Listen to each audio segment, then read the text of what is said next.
Lokaci yayi in je in shirya in tafi makaranta, in je in ga budurwata, in ga budurwata, in ga budurwata.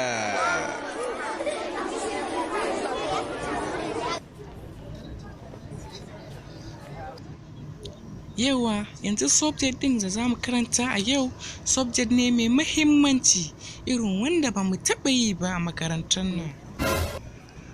Kai Dbaf, wai me ke damun ka ne? Kai yanzu ne ake zuwa makaranta, me yasa ba ka zuwa da wuri ne?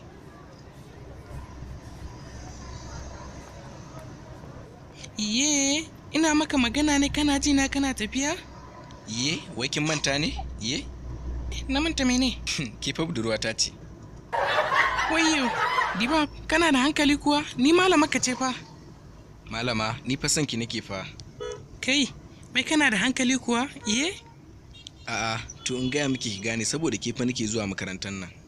To ka shiga hayyacinka, in baka yi wasa ba zan sa kore ka a makarantar nan. To sai me? Sai in ringa biyo ki gida. Ni dama ke nake so, ba wai karatun nake so ba. Ni bai dame ni ba saboda ke nake zuwa makarantar nan. Kin gane?